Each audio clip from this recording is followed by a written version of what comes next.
Welcome to your account. To get started, we'll start in the business profile settings. To find this, you can go down to the bottom left-hand side of your account, click on settings, and you will start in the business profile. Inside your business profile, you have a couple of options. Let's start with the general information. First, find a business logo.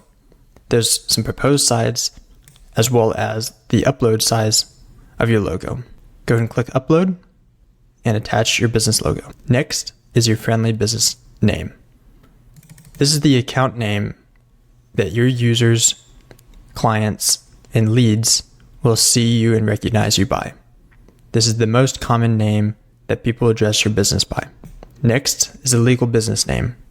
This is going to be the exact name as registered on your EIN. Next, fill in your business email, business phone number, and then you will find what's called a branded domain.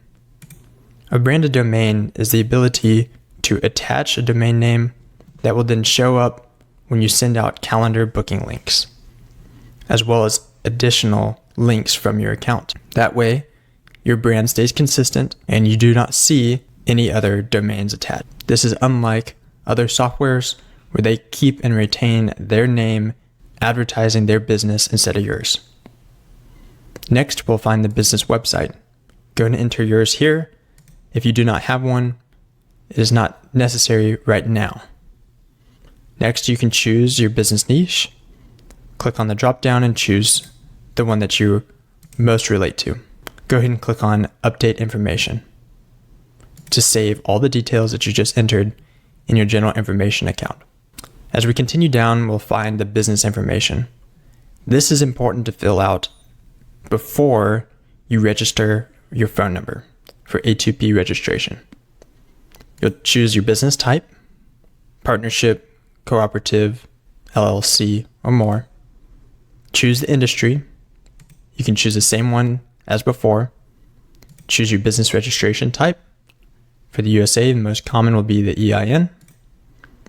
Enter in your business registration number, or choose that your business is not registered if you're a sole prop. And then most commonly, you'll choose the USA and Canada, but there are additional regions that you can choose. Then click Update Information. Next, we'll continue down to the call and voicemail settings. You can choose your incoming call timeout. This is the time that the phone will stay on hold as someone is calling in before the phone call is canceled.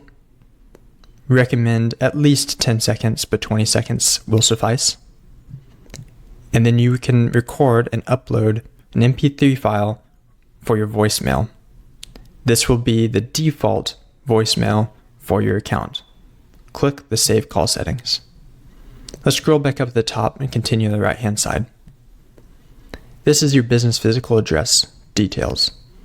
If you do not have a physical address, go ahead and use your personal location or the location in which your business is registered on your EIN documentation. Enter in your street address, city, postal code, choose your state or province, enter in your country. Make sure that your time zone is correct. This is important because it will determine the way that appointments are shown inside of your account relative to the location that your business is located. Choose your platform language, and then you can choose the outbound communication language for the custom values. Go ahead and click Update. Next, we'll scroll down to the authorized representative. Most likely, this is going to be the one filling out the details, but this will be the one who's contacted if there are only or needs for this account, such as when applying for the A2P registration. Fill out your first name, last name. Make sure this is an email that you have easy access to. Choose your job position and enter in a phone number. Make sure that this is a phone number that can receive text messages. This will make sure that your A2P registration process goes as smooth as possible. Click on Update Information. Next, we'll scroll down to General. There's a couple of different options here. First is the Allow Duplicate Opportunity. This will allow multiple people with the same name or email or phone number to show up in the opportunity pipeline. This is optional, but make sure that you understand what it does before enabling it, because it could give you duplicates that you may not want depending on your business model. Next is merge Facebook contacts by name. Sometimes you can enable Facebook leads, inbound leads, or Facebook messages. If you enable this, contacts that have the same name as previously inputted contact will be merged. Make sure you understand this before you enable it. Next is the option to disable contact time zone. We recommend that you keep this on unless you have a specific use case for it. Next is mark emails invalid due to a hard bounce.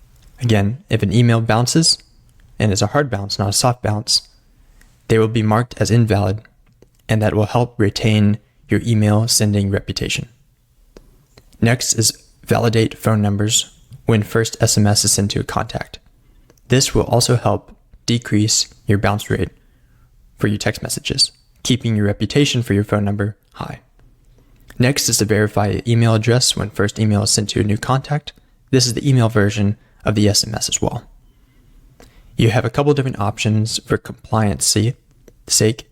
We recommend that you keep these unchanged because they will fill in automatically to your account, such as this make SMS compliant after adding a sender information. This says thanks demo account. This will automatically fill in the details or the name of your business. So make sure that you have that filled in above so that this autofill will be the correct name to stay compliant. Next, you have the option for contact deduplication preferences. You can allow duplicate contacts if you want to, but we recommend not in order to keep a clean database. You can choose the prioritization and whether or not you want the account to find existing contacts based on the email or phone number first. Last but not least is the missed call text back. You can enable this here and fill in the message that you want to send out for your missed call text back. You can send a test message and fill in your phone number that can receive text and send a test to make sure that it all works. Click Save Missed Call Text Settings. Congratulations, you have set up your business profile settings.